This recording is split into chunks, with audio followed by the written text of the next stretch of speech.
আম্মা জান ফাতেমাতুজ জোহরা দেখাই বুঝতে পারছেন বাবা আর দুনিয়ায় নাই। ফাতেমাতুজ জোহরা বাবার পিঠের তলে হাত লাগাইছে, পিঠের তলে হাত দিয়া আমার নবীকে বুকের সাথে লইয়া, বাবা যদি দুনিয়ার থেকে চলে যায় বেশি কাঁদে বিটিরা,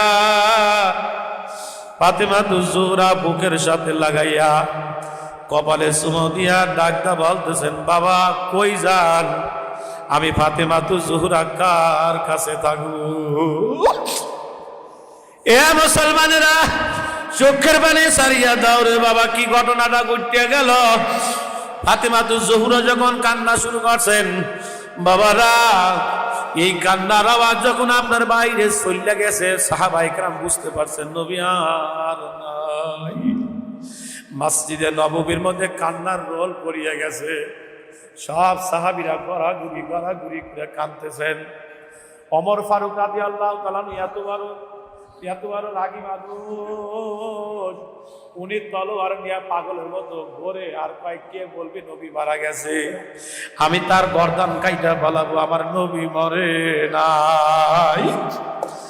বেলাল রে খুঁজা পাওয়া যায় না, বেলাল যেই বেলাল আজান দিত নবীর চেহারাটা দেখে, বেলাল রে খুঁজা পাওয়া যায় না, গর্তের মধ্যে শুয়ে শুয়ে কাঁদবে। বলে আসো, বলে মদিনায় আমি আর যাব না। আমি মদিনায় কিসের জন্য যাব, যেই মদিনায় আমার নবী আর নাই। এ বাবা, হযরত আবু বকরের কানে যখন খবর চলে গেছে, আপনি কি খবর জানেন? বলে কি? বলে নবী নাই। উনি শুনিয়া পাথরের মতো শক্ত হয়ে গেছে, পাথরের মতো শক্ত হইয়া আস্তে আস্তে আস্তে আস্তে রাসূলুল্লাহর দরজার কাছে আসতেছেন। উনি দরজার কাছে দাঁড়াইয়া নবীর চেহারার দিকে মারাত্মক একটা কথা বললেন, কলিজা ছেঁড়া একটা কথা বললেন। হযরত আবু বকর রাসূলুল্লাহর চেহারার দিকে তাকাইয়া, আমার প্রাণ প্রিয় রাসূলুল্লাহর সাহাবী হযরত আবু বকর সিদ্দিক রাদিয়াল্লাহু তাআলা ডাক দিয়ে বলেন, ইয়া রাসূলুল্লাহ, দুনিয়ার কোথাও যখন আপনি যাইতেন আমাকে না সঙ্গে করে লইয়া যাইতেন, আপনি না আমাকে সঙ্গে করে লইয়া যাইতেন,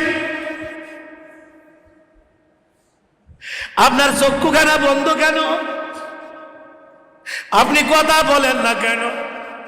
কই গেলেন, কই গেলেন? আমাকে